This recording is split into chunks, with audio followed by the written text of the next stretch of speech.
Alright guys, you've been asking me how I break in my generator, so we're going to work on this GM 5500 Gen Max. We'll break that one in today, and this is the same way I've done all these other generators, and basically what I do is a heat cycle method. You can look that up on Google. Lots of good information on what it means about seating the piston rings and more. So it's just a method that I've done since I've raced dirt bikes and jet skis and more, and when I've also built other types of engines besides messing around with these. But all these little generator engines are basically nothing more than really just lawnmower engines.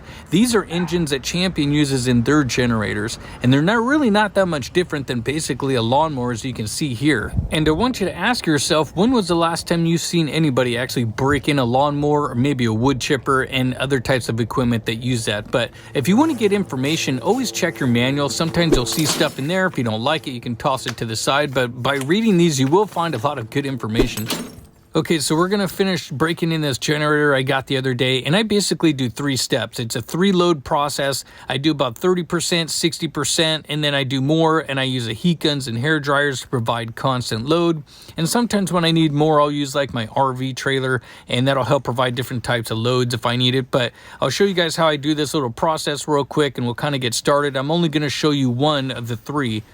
So the first thing we do is just start up the generator like normal, and we're going to basically let it run for about 2 or 3 minutes to get it up to, operating temperature, and then we'll start applying load. So while we're sitting here waiting, I'll go ahead and hook everything up, but I'm only showing you like step 2 of step 3 and then one more step at the very end. So what we do is we let it run at that load for 5 minutes and then bring the load back down. Okay, now that everything's hooked up, I'm going to put the RPM all the way down, so we start low and go high. And then basically we'll hold that load for about 5 minutes or a little bit longer, and then bring it back down, and then we'll shut the generator off. And that would be like step 2 of the whole process. So here we go. We'll turn on the hair dryer real quick. Now we'll start increasing the load, kind of like giving a car throttle a little bit. That way the RPMs start to come up. And this is like a car maybe going up a hill. It's just providing load on the engine. Now we'll do the heat gun.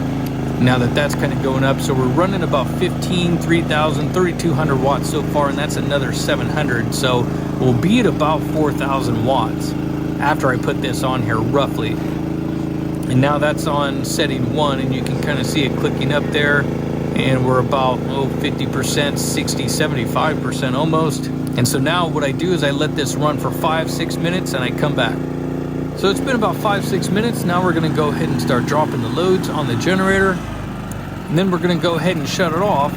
And then we're actually going to let it sit for about 20 to 30 minutes to let it cool. And that'll be step 2 of 3 heat cycles. And the next one will just be a 90% load to 100% load for 5-6 minutes. And then one more very important step.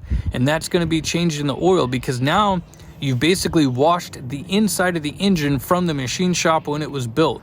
So you're cleaning all the oil out that happens to have all these metal shavings in it, metal tint, from basically washing the piston rings, the cylinder, and everything else along with the crank as well. And that all ends up in the oil, and that's stuff you don't want in there. So I always change it after about 20 or 30 minutes, and then I'll change it after 5 hours, and then regular intervals.